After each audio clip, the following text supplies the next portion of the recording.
In the bustling terminal of New York's JFK Airport, the first-class lounge radiated luxury, a fitting backdrop for Olivia Hartman, a woman who had built her life around appearances and status.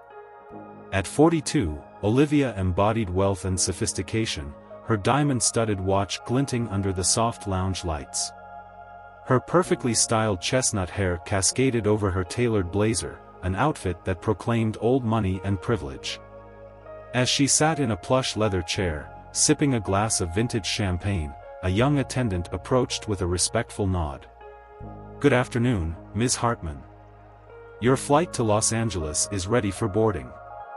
Olivia merely acknowledged the attendant with a wave, her focus already shifting back to her phone, where she curated the perfect social media post to flaunt her glamorous lifestyle. With a dismissive flick of her wrist, she set down her half-finished drink and glided towards the exclusive boarding bridge, her designer heels clicking assertively against the marble floor. She relished the envious glances from fellow travelers, each step reinforcing her sense of superiority over the economy passengers she so looked down upon. Once settled into her spacious window seat in first class, Olivia pressed the call button, ordering a glass of the finest champagne before takeoff. As the flight attendants bustled about, she immersed herself in her phone, scrolling through images of her recent yacht party and the exclusive charity gala she had attended. Her online persona was one of opulence, and she intended to keep it that way. It was then that she noticed the man approaching the seat next to hers. He wore faded jeans and a simple gray t-shirt that looked as if it had seen better days. His scuffed sneakers and worn backpack stood in stark contrast to the polished surroundings. Alarm bells went off in Olivia's mind. A man like that did not belong in first class. "Excuse me," she called out to a passing flight attendant named Emma, her voice sharp with indignation. "There seems to be a mistake. That gentleman doesn't belong here." Emma checked his boarding pass and politely confirmed, "Ms. Hartman, Mr. Ryan Mitchell is correctly seated here." "That's impossible." Olivia scoffed, her tone dripping with condescension. "He looks like he belongs in economy, not here." She shot a disdainful glance at Ryan, who was calmly stowing his bag in the overhead compartment. Ryan, unfazed by her remarks, quietly opened his laptop and began typing. Olivia's irritation grew. How dare he ignore her? She pressed the call button again, demanding to speak to the chief purser, a composed woman named Linda. When Olivia expressed her concerns, Linda maintained her professionalism, explaining that all passengers were seated correctly. Frustration bubbled within Olivia, especially when Ryan confidently ordered a bottle of the most expensive wine on the menu. "I'll have the 2015 Chateau Margaux," he said, his voice steady and assured. Olivia's eyebrows shot up in disbelief. How could this man, dressed so casually, order such a lavish wine? Her attempts to belittle him continued as the flight progressed, filled with snide comments and condescension. "Did you use miles for this ticket, or is this some sort of charity upgrade?" she sneered, hoping to draw laughter from nearby passengers. Yet Ryan remained calm, dismissing her remarks with an air of quiet confidence that only irritated her further. As the flight took off, Olivia tried to establish her dominance by showcasing her lifestyle on social media, angling her phone just right to ensure Ryan could see her latest glamorous photos. But to her dismay, he remained absorbed in his work, occasionally taking calls that hinted at important business dealings. She caught snippets of conversations about market trends, upcoming tech developments, and corporate strategies, and she found herself inexplicably intrigued. During lunch service, Olivia seized another opportunity to mock Ryan. "I'm sure you'd prefer whatever beer they have available instead of wine," she laughed, directing her comment at the flight attendant. But Ryan turned to her with an unbothered smile. "Actually, I prefer quality over quantity." He ordered the 2010 Chateau Mouton Rothschild, leaving Olivia momentarily speechless. The atmosphere shifted as more passengers began to recognize Ryan, whose true identity was gradually revealed. Whispers circulated among the crowd, and Olivia's heart sank as she overheard snippets about Ryan Mitchell, the CEO of a leading tech company renowned for its groundbreaking innovations. Reality hit her hard. She had spent hours insulting a figure of immense influence in the industry. Ryan's casual appearance was not a sign of insignificance, it was a deliberate choice to prioritize substance over superficiality. As fellow passengers engaged in enthusiastic conversation with him, Olivia felt the weight of her misjudgment.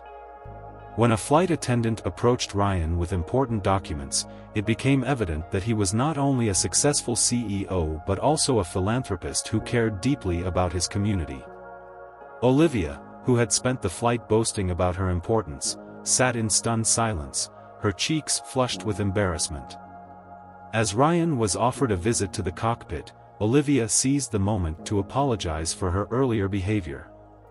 "I didn't realize who you were," she admitted, her voice shaky. "If I had known, I wouldn't have said those things." But Ryan, calm yet firm, replied, "Would it have made my humanity more valuable to you?"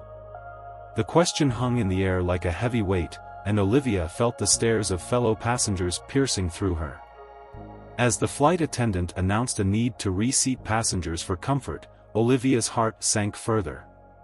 She was informed she would have to move to economy class, a blow to her pride that she had never anticipated. Gathering her belongings, the whispers around her grew louder, filling the cabin with a sense of schadenfreude. Each step toward economy felt like a public spectacle of her arrogance, and her heart raced as she took her new seat between a teenager with headphones and an elderly man snoring softly. The contrast between the luxurious first-class experience she had once enjoyed and her current situation was stark and painful. As the flight continued, Olivia found herself reflecting on her choices. She had built her identity around wealth and status, yet here she was, surrounded by passengers who likely earned a fraction of her salary. It was a humbling experience, and for the first time, she questioned the values she had held so dearly. At the end of the flight, a flight attendant approached her with a sealed envelope from Ryan. Internally bracing for a reprimand, Olivia opened it to find a handwritten note inviting her to join a mentorship program for underprivileged youth interested in tech and business. The offer surprised her. It was not the punishment she had anticipated but rather an opportunity for redemption. "Why me?" she whispered, overwhelmed by the unexpected kindness. Ryan's words echoed in her mind as she considered the chance to make a difference. "True success isn't measured by wealth but by how you treat others," he had said. The realization struck her hard. She had spent so long focused on her own importance that she had forgotten the value of empathy and connection. Over the following months, Olivia dedicated her time to the mentorship program, working with bright young minds eager to learn about the tech industry. She shared her knowledge, guided them through complex concepts, and encouraged them to chase their dreams. Each interaction opened her eyes to the struggles faced by the underprivileged, and she found herself appreciating the journey more than the destination. As she invested in her students' futures, Olivia began to transform. The arrogance that once defined her began to fade, replaced by a genuine desire to uplift those around her.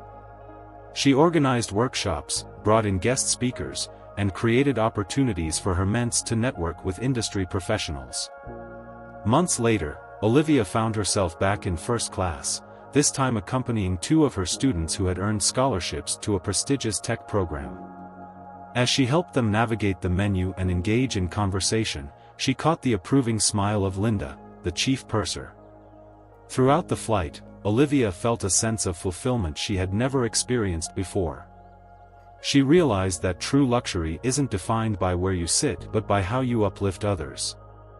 As the plane took off into the sunset, she understood that life's most significant upgrades often come from helping others rise.